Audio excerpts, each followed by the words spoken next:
બાકી તો બધું એ ખોટું, એક તારો માર્ગ હાચો.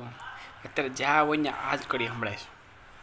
પેલું લાલો મૂવી આવ્યું છે ને, બધા નકરું એ જ જોયા કરે છે. જ્યાં જોયા નકરી એ જ વાતું ચાલે છે અત્યારે. રિવ્યૂ સાંભળે બધા મૂવીઝના, અને બહુ સારું છે એમ કહે છે બધા. પણ એ કડી છે ને એને ચરિતાર્થ કરજો જીવનમાં, તો કામ લાગશે. બાકી બધું એ ખોટું, એક તારો માર્ગ હાચો. એ કંઈ એટલું ઇઝી નથી બોલવું ને કરવું. It comes to implement in our life, એ બહુ ટફ હોય છે. એટલું ઇઝી નથી હોતું. બાકી બધું એ ખોટું, એક તારો માર્ગ હાચો. તો બધું ખોટું જાણીને પાછા દુનિયામાંથી પાછા વળતા નથી લોકો. ખાલી કહે છે. અને એ વાત સાચી મનાય ને તો એક જ કડીની અંદર તમારા જીવનનું આખું ચરિતાર્થ છે. બાકી બધું ખોટું જ છે, એક તારો માર્ગ સાચો છે. એમ વાત સમજીને ખરેખર ભગવાનના માર્ગે ચાલવા મળે ને તો જીવાત્મા ખરેખરમાં મોક્ષની પ્રાપ્તિ કરી શકે. It's not that much easy, but જો જીવ ડિસાઈડ કરે તો એ અઘરું પણ નથી હોતું. માટે એ કડી ખાલી કહેવા પૂરતી કે સાંભળવા પૂરતી ન નાખતા, એને જીવનમાં ચરિતાર્થ કરજો. તો મહોદય તમને કંઈક આધ્યાત્મિકતા સાથે કનેક્ટેડ રહેશો, આધ્યાત્મિકતા તમને ગમશે, અને તમે અંતે ભગવાનની પ્રાપ્તિ થાય છે. કડી બહુ સારી છે, મને ગમી જો કે.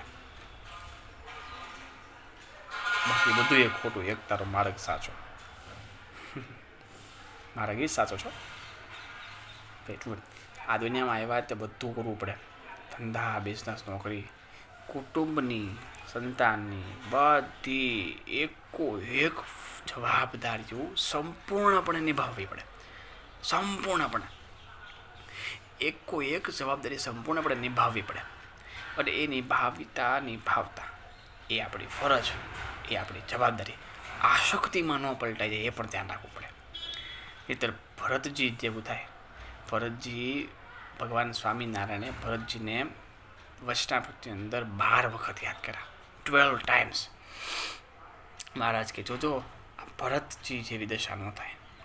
ભરતજીને ખૂબ ભગવાનમાં પ્રેમ હતો, ભગવાનમાં અતિ પ્રેમ હતો. ભગવાનને પામવા માટે આ ધરતી પર આવ્યા હતા. પરંતુ એક નાનકડું એવું મૃગલાનું બચ્ચું એને પાણીમાં એ ડૂબવા જતું હતું, અને એને સાઈડમાં કાઢ્યો. ત્યાં એની ફરજ પૂરી થતી હતી, પરંતુ એ મૃગલામાં એણે હેત કર્યું.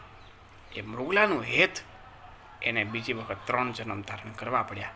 મૃગલાની આશક્તિ એને બીજા 3 જન્મ ધારણ કરવા પડ્યા. માટે ફરજ બધી નિભાવવાની, પણ એ ફરજ આશક્તિમાં ન પલટાઈ જાય, એ પણ અનુસંધાન રાખવું પડે. એટલે એની એ જ ફરજ જીવાત્માને માટે મોક્ષમાં ઘણી વિઘ્નરૂપ સાબિત થાય.